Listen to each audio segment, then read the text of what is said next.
কথাগুলো আমি গুছিয়ে সেভাবে বলতে পারছি না, কথাগুলো আমার এলোমেলো হয়ে যাচ্ছে, তোমরা একটু ম্যানেজ করে নিও।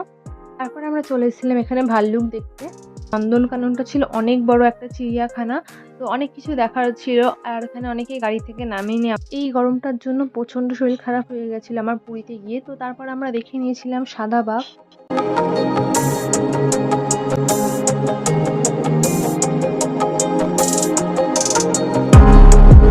A few moments later. Nandankanan গরমের জন্য আমরা সেভাবে ঘুরতে পারিনি। আর আমাদের ফোন করে বলে দিয়েছিল 2টো থেকে 2:30-এর মধ্যে বাস ছাড়বে। তো ওখানে রান্না বান্না হচ্ছিল, তো গিয়ে আমরা খাওয়া দাওয়া করিনি। খাওয়া দাওয়ার আজকে মেনুতে ছিল মাংস, ভাত, সবজি, ডাল।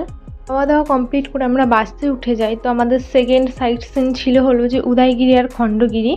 তো এখন আমরা রয়েছিল উদয়গিরিতে। উদয়গিরিটা তোমাদের সাথে শেয়ার করবার, খণ্ডগিরি আমি কোনো ভিডিও করতে পারিনি। দূর থেকে মন্দির দেখা যাচ্ছিল খণ্ডগিরি।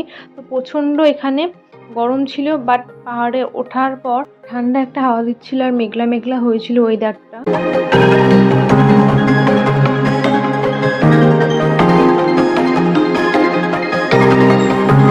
এই যে এই মন্দিরটা দেখা যাচ্ছিল, এটা হলো খণ্ডগিরির মন্দির।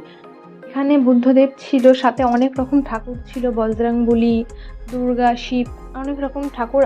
আর এই ভিউটা হলো উদয়গিরির ভিউ। দারুণ লাগছিল পাহাড়ের উপর থেকে এই ভিউটা। ভিডিওটা যদি ভালো লেগে থাকে অবশ্যই কমেন্ট করে বলে যে ভিডিওটা কেমন লাগলো। আর চ্যানেলটা ফলো করো, পাশে থেকো। আর যারা যারা ইউটিউব থেকে দেখছো অবশ্যই চ্যানেলটা সাবস্ক্রাইব করো। এখান থেকে আমরা চলে গেছিলাম খণ্ডগিরিতে। তো ওখানে কোনো ভিডিও ক্লিপ আমি নিতে পারিনি। খণ্ডগিরি দেখার পর আমাদের বাস রওনা দিয়েছিল পুরীর দিকে যাওয়ার জন্য। কালকে রয়েছে জগন্নাথ দেবের স্নানযাত্রা। আজকে রাতে আমরা পৌঁছে যাবো পুরীতে। এই ব্লগটা কেমন লাগলো অবশ্যই কমেন্টে জানিও। আর নেক্সট পার্ট খুব তাড়াতাড়ি আসছে। আজকের মতন ভিডিওটা এইটুকুনি রাখলাম, দেখাবে নেক্সট ব্লগে। বাই বাই সবাইকে, টেক কেয়ার।